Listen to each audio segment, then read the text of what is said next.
everybody. Thank you for inviting me. It's an honor to be up here. I love Maine, and so it's always a treat to get to come up to Maine even in the middle of the winter, which is a lot quieter. So this is a story of serendipity in so many ways for me. This is the book, by the way, Future Forward. Came out just over a year ago. And my connection to this book actually began in 1983. I was in a job which, let's just say, wasn't my favorite job. It was a job I needed to get out of pretty quickly, and was casting around then to find out where I could end up. And I ended up, at a friend's recommendation, going to a place out in Framingham, Mass. Called Computer World. When I first heard about it, I thought it was a place where you bought computers, and I didn't want to do retail. So I said, no, that can't be for me. And my friend said, no, it's a newspaper. It's a trade newspaper, but a newspaper nonetheless. And they're hiring, and it's kind of an interesting place. So I went out. I ended up getting a job as a writer for Computer World. And this was 1983, when it turned out, unbeknownst to me, a real revolution was happening in the technology space. So what I discovered was this was not where I was allegedly going to stay for about 6 months and then find my next gig. It was actually where things were happening. This was the place to be. The PC revolution was underway. People like Bill Gates and Steve Jobs were in the news. I was reporting on the same kind of people in the same vein as the general business press. And I found myself at a very exciting time. So rather than staying 6 months, I ended up staying 7 years. And early on in my stay, in fact, in that very first year, you couldn't be in the Framingham office without hearing about the legend of Patrick J. McGovern. And Pat was literally a larger-than-life guy. He was 6'3", about 240 pounds. You can see him there. He was a big guy and a big presence. And I had been working there for the better part of a year. And as we got toward the holidays, I started hearing about this, again, legendary version of Pat's capabilities as CEO. And what was this about? Turned out, at the holidays, Pat McGovern decided, early on in the company's history, that he would visit every employee at their desk at every office in the United States. Now, at the time I was there were about 5,000 U.S. employees. And he was going to, come hell or high water, visit every single one of those desks and talk to every one of those employees. It took him weeks to travel around the U.S. A lot of the employees were on the East Coast and in the Boston area, but there were offices on the West Coast, etc. And sure enough, on this day, it was a couple of weeks before Christmas, the office was just buzzing. We actually felt like little kids in school who were about to have the Christmas party. And the word was Pat was in the building. He was actually called Uncle Pat, and I'll tell you a little bit about that slide later. But he was in the building, and you couldn't mistake that because he had a big booming voice and a big booming laugh, and people all over the building knew he was there. Very little work got done that day, I can assure you. And I was sitting at my desk in my cubicle wondering, what in the world is this going to be? And suddenly Pat came around the corner. My manager, my boss at the time, was with him. And he didn't know everybody by name at that point. That's a lot to ask of him. But the manager would tip off Pat to whatever it was that person might be working on. He stopped, shook my hand, thanked me for my contributions to the company, remarked on an article I had recently written that he read and enjoyed. And I was stunned at this kind of behavior because CEOs just didn't do that. And then he handed me an envelope and went away to the next person. And I look in the envelope, and it was a Christmas card signed by Pat thanking me again. And inside it was a month's pay as a bonus. Now, for a blue-collar young journalist, that was a lot of money. And it was remarkable. I still, to this day, am always amazed that he was going to do this, and he did this for every employee. But this is the type of person he was, and this is the type of company he created, IDG, International Data Group. And I can tell you, in the course of working on this book, I talked to literally hundreds of current and former employees of the company. And every one of them started with that story. It was seared into people's memories. That feeling of a CEO taking the time to visit each employee. And a lot of us had worked at other places, and the idea that the CEO was going to come around to meet you personally was fantasy. It just wasn't going to happen. If you were lucky, they'd post a memo in the lunchroom saying, "Good job, Merry Christmas, and good luck." And maybe you'd get a turkey, but often not. So here was Pat McGovern doing this, and it made me fascinated to see what I could find out about this guy as I started working there. And over my 7 years, I got a chance to get to know Pat better than most. I worked with him on a couple of projects, and he had a philosophy, one of the lessons, by the way, in the book, of let's try it. He really believed that great ideas came from everywhere in an organization. Didn't matter where you were working. A good idea was worth listening to. And you could see how ideas like this would bubble up. One example I talk about in the book is the IDG book division got started in that very way, as an idea. He hadn't ever thought about publishing books. He published periodicals, either newspapers or magazines, Macworld, PC World, Computer World, as we said. And a young gentleman who was in New York got the opportunity to run this division. And at some point, it wasn't working. The idea originally was, let's take the titles of our publications and make books about them. So it would be Computer World on technology or something like that. Nobody was buying these. And this guy, his name was John Kilcullen, had a moment, a light bulb moment. He remembered somebody telling him a story of a guy who had gone into a computer land kind of retail place, and he'd gone up to the desk, and someone overheard him talking to the desk attendant saying, "You know, I need a book, some kind of book that can help me understand MS-DOS. You know, like something like DOS for Dummies." And that story resonated with this gentleman who told John, and John never forgot. And he thought, that's so interesting. What if we actually did something like that? Now, keep in mind, this is way before YouTube, where you can get the answer to everything now.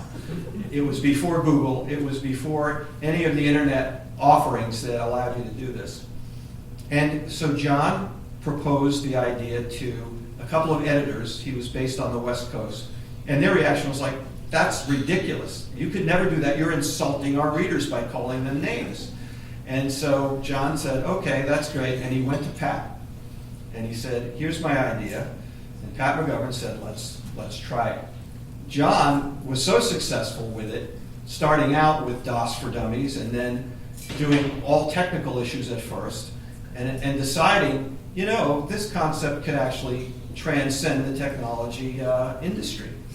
So he started to produce other books like Personal Finance for Dummies, which was sold so many copies, it was one of the best-selling books of all time, apparently. And he got to the point where he really said, let's get creative here. And he went to Pat and said, we need to get beyond the technology space, and I want to do some other things. And because they were so successful, Pat had said, okay, try it. Let's see what happens. Needless to say, the title Sex for Dummies, which was one of the best-selling in that series, raised a lot of eyebrows on the board at IDG. But Pat was willing to go with it, and that became just book publishing legend. He was always a visionary, and he always saw the marketplace as global. He was not somebody who was content to just grab a local market. He saw right from the beginning, which is why he called it international. At the beginning, he was in a little house in Newton, and there was no international about it other than you could get on the Mass Pike and go to Logan Airport and get on an international flight. That was as close as you could get. But he saw something that most others didn't. And in this book, which looks at his leadership lessons, One of the lessons that he really espoused was take the road less traveled. So when he was just getting all of these international offices set up, he had a thought. And the thought was one word: China. So in 1978, he was in Tokyo, where they had a Computer World, Japan, and there was a flight from Tokyo to Moscow. There was a computer convention in Moscow. He was early into getting into Russia with publications. It's a long story and some interesting stories in the book about that. But the flight was going from Tokyo to Moscow with a stopover to refuel in Beijing. And it was 1978. The United States did not have diplomatic relations with China at the time. China was a country just coming out of the Cultural Revolution era. Deng Xiaoping was the new premier, who seemed to have a much more open-minded view of global competition and commerce. But there were still many obstacles. McGovern, when the plane landed in Beijing, got off the plane. The flight crew was like, "Where are you going, sir?"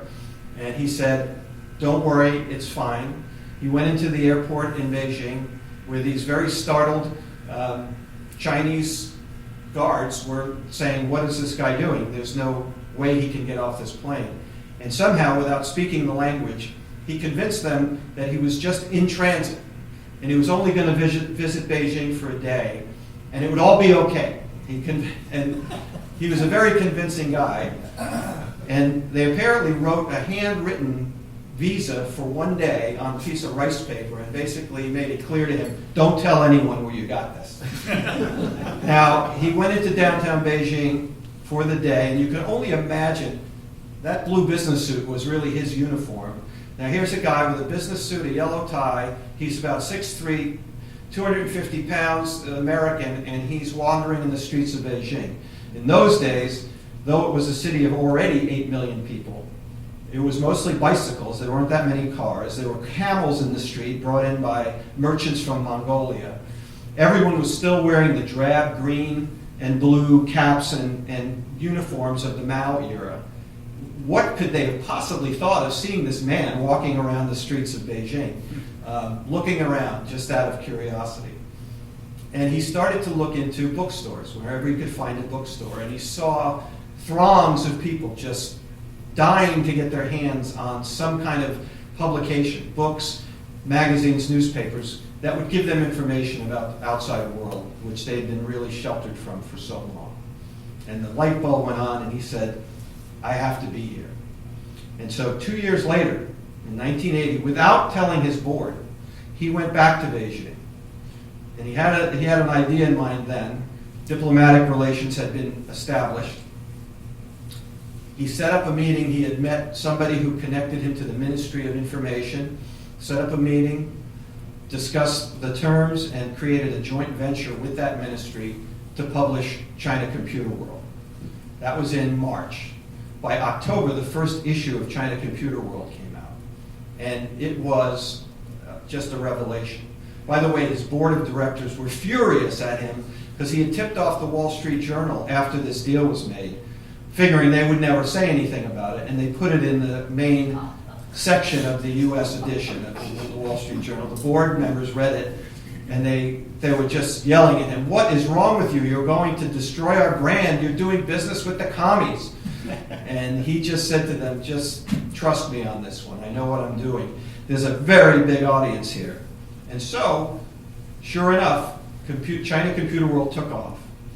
He established this amazing relationship with the Chinese people running this organization. He sent editors from the U.S. to work with them to teach them how to publish this magazine and successfully put out an edition each week. It got so huge that the Chinese post office couldn't even ship it anymore. It was too big. He showed so much respect for the workers there that they were just astonished by this big American businessman who was treating them with kindness and respect, something that was deeply ingrained in their culture and was really important, and he just got that. It was just the way that he was. I had a chance to go to Beijing when I was working on the book, and I met with 7 or 8 of the original Computer World editors, all of whom are older and retired now. And even though there was a big language gap, we had a translator. It was a little dicey. the feeling of love and respect for him that was in that room, still to this day, was a really remarkable thing. They told me how during lunchtime, they would often go into the lunchroom and make dumplings. And he went with them, put on an apron, started learning how to make dumplings, and became famous for his love of dumplings. I even got to eat at his favorite dumpling restaurant when I was there, and it was good. So you flash forward, and his operation in China was a massive success. He invested originally $250,000, and that became an $85 million payoff at some point. But it even went beyond that. IDG publications became so influential in China that when commercial publications wanted to come in, like National Geographic or Esquire or you name it, Vogue, they all had to work with IDG to be published in China.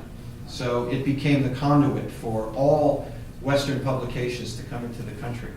And he wasn't done, because Pat McGovern also decided early on to get into the venture capital market.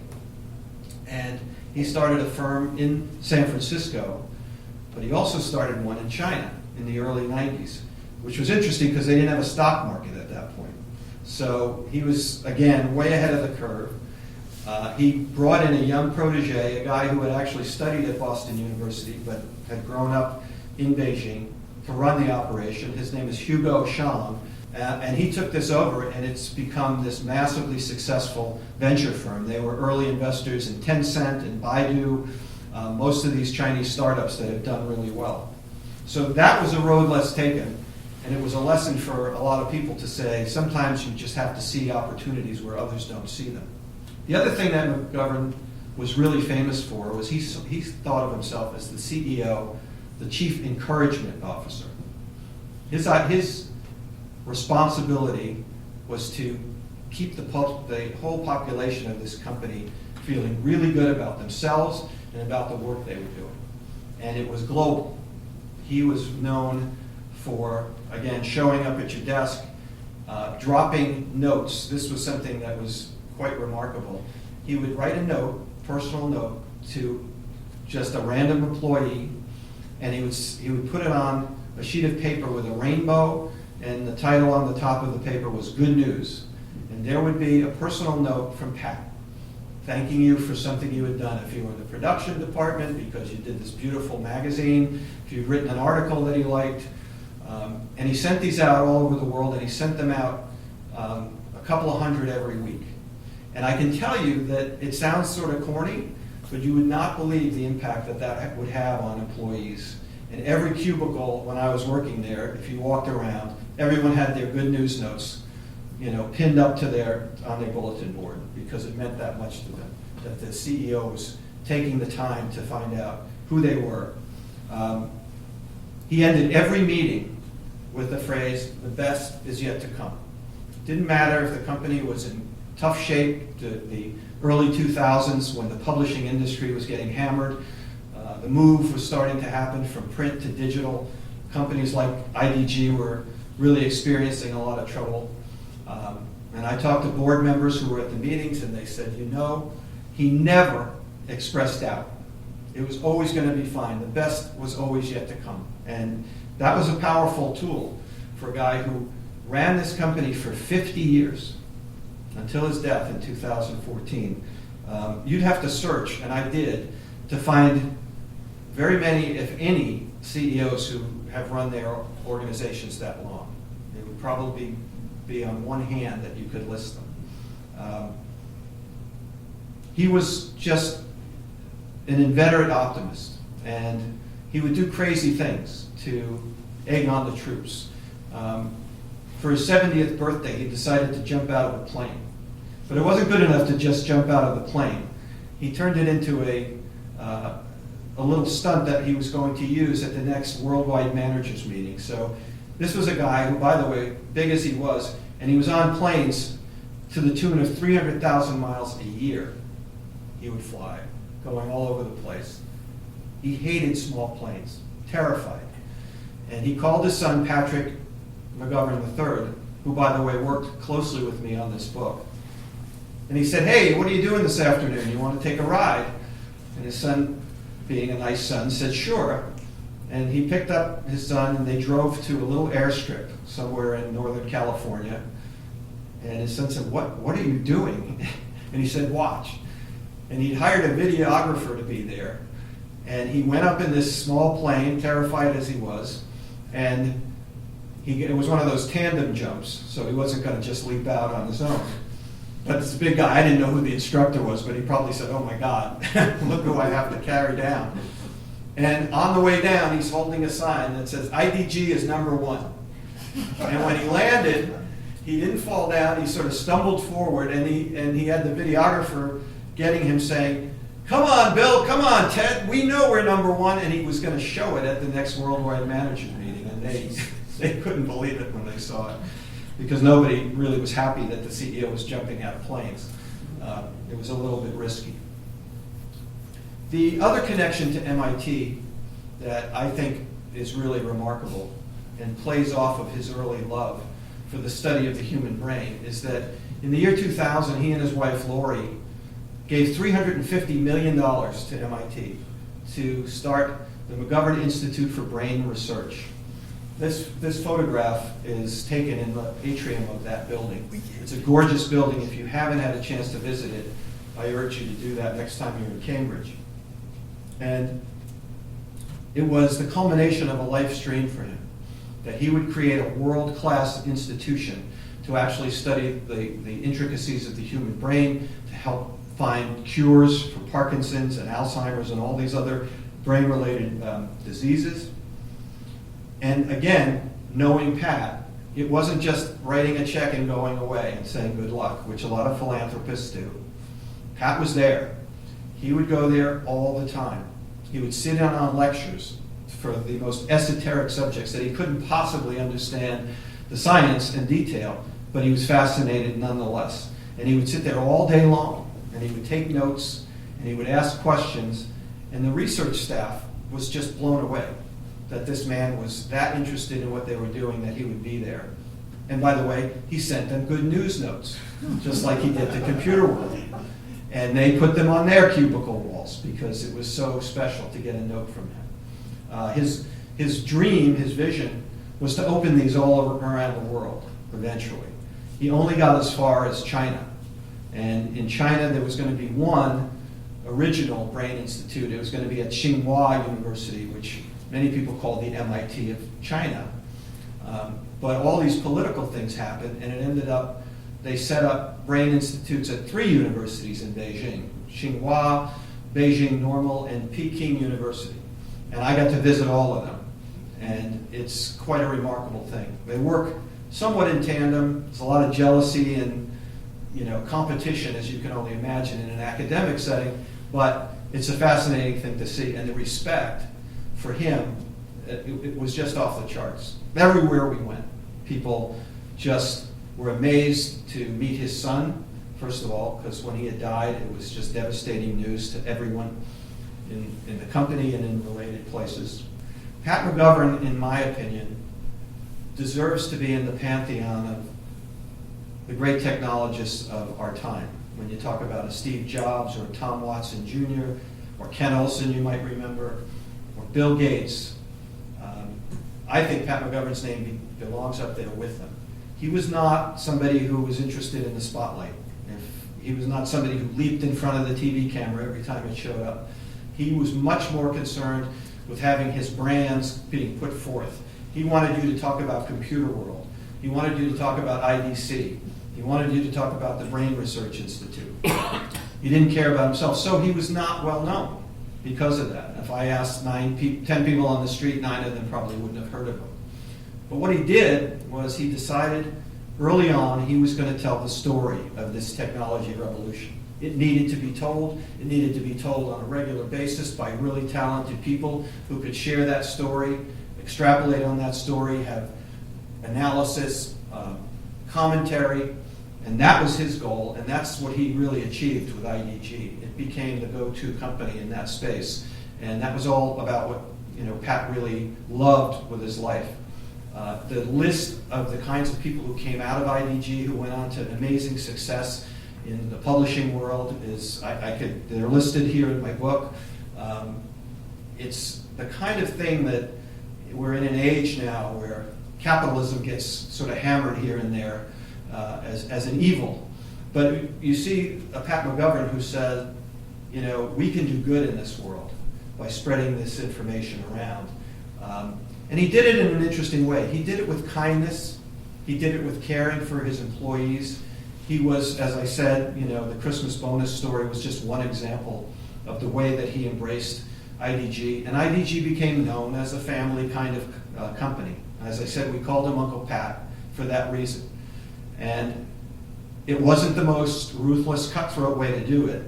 When I worked there was a company, a rival for us called Ziff Davis, and they published PC Magazine and PC Week, and they were happily rating our staffs, all the different staffs, trying to get people to come and work there. They offered a little bit more money, so some people decided to take it, and then they would go there and they'd realize they were getting paid a little bit more, but they were being treated in a miserable way, working countless hours for very little reward for it, and no sense of family whatsoever. Many of them came back.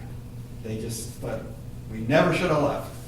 And he was often telling people that he didn't have to worry about recruiters because his people didn't leave. They would want to stay because they liked to work there. And when I did a book signing, we had a kickoff event when the book came out, and IDG put on this party. There was probably 200 people around the room lined up to have me sign the book. I felt like a rock star that day, and doing my autograph. And I can't tell you how many of them said, I've worked here for 27 years. I love Pat McGovern. I've worked here for 33 years. I would never work anywhere else. And on and on and on. It was, you know, one or two people telling you that, maybe it was an anomaly. When you hear it that often, you know this man really struck a chord. His leadership lessons are as timely today, maybe more timely than ever. When we think about the world of business and the kinds of issues that people grapple with, we think about the working conditions at an Amazon, for example. You could take a lot from the lessons that Pat McGovern left behind. And you know, I urge you to get a hold of the book and see what you think. The MIT influence, as I said before, was just phenomenal on his life. He was very dedicated to the university in that way. And it was a joy to write this book, I have to tell you. I've written 13 books, and this may be the most fun I had putting a book together. Just one last comment, and then I'll take some questions. I got to work with Pat after I left Computer World in 1990 to write for the New York Times. I stayed on with Pat. He hired me kind of on a contract basis to be his personal writer. If he needed an article ghostwritten or a speech, I would do those things. So I got to know him a little bit more than others. And every time I would see him in subsequent years, if I quoted him in an article, I would always say, hey Pat, so when are we going to write your book?